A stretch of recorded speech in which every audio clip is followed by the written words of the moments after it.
बिस्मिल्लाहिर्रहमानिर्रहीम। Nadreen, programme current affair के साथ आपका मेज़बान सैयद आसिफ अली हमदानी हाज़िर खिदमत है। नादरीन, रमज़ान मुबारक में ये आम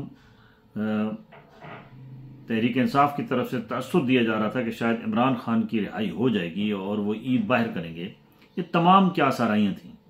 मैंने पहले भी कहा था अपने बहुत सारे व्लॉग्स में कि इमरान खान के ऊपर इतने सारे केसेस हैं कि इमरान खान की जान जो है वो छूटना इतना आसान काम नहीं है। और एक बासर शख्सियत के ज़रिए इमरान खान को कायल करने की कोशिश की गई है कि आप जो है वो अगर खामोशी इख्तियार करें और इस सेटअप को अगले जो भी टेन्योर रह गया 3 साल का 4 साल का वो चलने दें तो हम आपको कुछ रिलीफ दे सकते हैं। लेकिन खान ने खामोशी इख्तियार की और एक वाज़े पैगाम दिया कि नो कंप्रोमाइज़। अब क्योंकि ये बात तो बिल्कुल वाज़े हो चुकी है कि इमरान खान को रिहाई नहीं मिलेगी और जो केसेस इमरान खान पे हैं, अब तोशाखाना केस आज समाअत थी और वो अचानक मुलतवी कर दिया गया क्योंकि तोशाखाना केस जो है वो दम तोड़ रहा है। उसकी सबसे बड़ी रीज़न ये है कि जो केस इमरान खान पे बनाया गया है 190 मिलियन पाउंड का और तोशाखाना का, उसके सबूत जो हैं वो हुकूमत के पास नहीं है।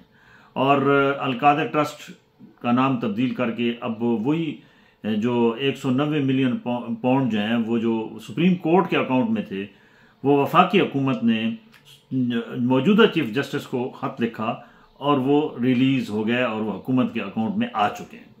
अब क्योंकि ये बात तो वाज़ हो चुकी है कि वो पैसे खुद बुर्द नहीं किए गए थे बल्कि वो अमानतन सुप्रीम कोर्ट के जो अकाउंट है उसमें मौजूद थे। इसमें इमरान खान को अब क्योंकि 14 साल की सज़ा हो चुकी है इसी केस में, तो ये केस जो है ये अब बज़ाहिर तो इसके अंदर कोई दमखम नहीं रहा है और ये बज़ाहिर ये केस उड़ चुका है क्योंकि जब हुकूमत ने वाज़े तौर पे वज़ीर आज़म शहबाज शरीफ साहब ने ये ऐलान कर दिया है कि वो जो पैसा 190 मिलियन पाउंड था वो अल्हम्दुलिल्लाह चीफ जस्टिस साहब की मेहरबानी से हमें मौसूल हो चुका है और अब हम जो है वो इसको दानिश यूनिवर्सिटी में कन्वर्ट कर रहे हैं, यानी अलकादिर यूनिवर्सिटी का नाम तब्दील करके दानिश यूनिवर्सिटी जो है वो रखा जा रहा है। ये इस मुल्क के साथ जो कुछ हो रहा है इसमें कौन कौन कसूरवार है ये एक लंबी हिस्ट्री है। इसमें हर सियासतदान स्टैब्लिशमेंट जितने भी इसके जो हैं इकाइयाँ हैं उन सब ने अपना अपना हिस्सा डाला है, वो चाहे सहाफ़ी क्यों ना हो चाहे और क्यों ना हो, क्योंकि यहाँ ये सिस्टम दरबारी सिस्टम पे चल रहा है कि दरबार के अंदर जो जितना चापलूस होगा, जो जितना जो है वो खुशामदी होगा, वो उतना ही बड़े ओहदे पे होगा और उतना ही कामयाब होगा। और यहाँ पे नज़रियात नाम की कोई चीज़ नहीं है, यहाँ मफादात का सारा खेल है। और ये इसलिए इस रियासत के अंदर जितनी भी हमारी मुआशी बदहाली है या हम जो खलफशार का शिकार हैं या हम जो अंदरूनी मामलात में इस वक्त उलझी हुई हैं, उसके सबसे बड़ी वजह यह है कि हमने नज़रिया पाकिस्तान जिसके ज़रिए ये ख़ित्ता हासिल किया गया था उसको हमने यकसर मुस्तरद करके उसकी जगह पे हमने नज़रिया ज़रूरत को अपना अवलीन जो है वो ओढ़ना बिछोना बना लिया है। अब जो भी देखें आप ये 23 मार्च के हवाले से देखें तो जिन लोगों को अवार्ड्स दिए गए हैं क्या वो इसके मुस्तहिक थे? हरगिज़ नहीं। ये माजी में भी होता रहा है, ये कोई पहली दफ़ा नहीं हुआ है। इस दफ़ा क्योंकि मीडिया थोड़ा पावरफुल है, सोशल मीडिया खसूसी तौर पर, तो ये ज़्यादा हाईलाइट हो रहा है। ये हर दौर में मनपसंद लोगों को जो है ये बंदर बांट किए जाते थे, लेकिन उस वक्त थोड़ा सा जो है वो ख्याल रखा जाता था कि उसमें इंटेलेक्चुअल्स यानी साइंसदान, उसमें डॉक्टर्स, उसमें इंजीनियर्स को शामिल किया जाता था। इस दफ़ा ऐसे नहीं हुआ। ये बदकिस्मती समझें कि जो सितारा जुर्रत है या सितारा पाकिस्तान है, जितने भी तमगात हैं वो उसमें कोई भी आपका जो जिसने कोई रिसर्च किया है, चाहे वो इंजीनियरिंग का शोबा हो या डॉक्टरेट का शोबा हो या साइंस का शोबा हो, तो उसमें नुमाया खिदमात हासिल करने वाले किसी भी शख्स को जो है वो ये आला एजाज़ नहीं दिया गया।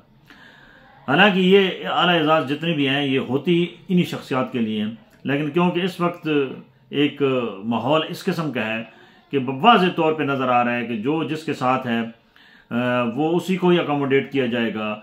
यहाँ मेरिट नाम की पाकिस्तान के अंदर कोई चीज़ नहीं है। आप किसी भी शोबे में चले जाएँ, आप बेनज़ीर इनकम स्पोर्ट्स प्रोग्राम को देख लें जो गरीबों के लिए शुरू किया गया था, उसका हाल देख लें।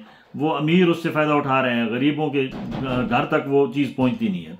दूसरा, जितने भी यहाँ पे जो बड़े बड़े ताकतवर लोग हैं, कानून सारा उनके इर्द गिर्द घूमता है और गरीब यहाँ एड़ियाँ रगड़ रगड़ के इंसाफ के असूल के लिए घूमता है, उसको मिलता कुछ नहीं है।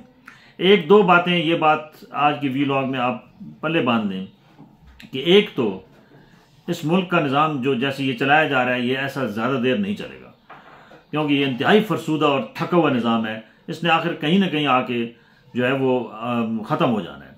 दूसरा, जितना आप पब्लिक जो आवाज़ है उसको दबाएंगे वो उतना उभरेगी। और ये माजी की जितनी भी आप तारीख उठा के देख लें, जहाँ जहाँ पे भी आपने ज़ोर और ताकत के ज़रिए किसी भी चीज़ को रोकने की कोशिश की, वो चीज़ उतनी ही उभरी।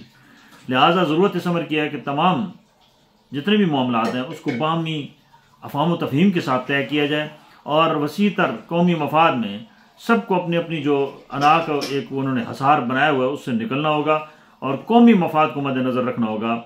ज़ाती मफाद से बालातर होकर इस मुल्क को कौम के जो इस वक्त मसाइल हैं, सुलगते मसाइल हैं, उसको हल करना होगा। और इमरान खान की रिहाई नामुमकिन है जब तक ये सिस्टम है, जब तक ये लोग हैं। बहुत शुक्रिया।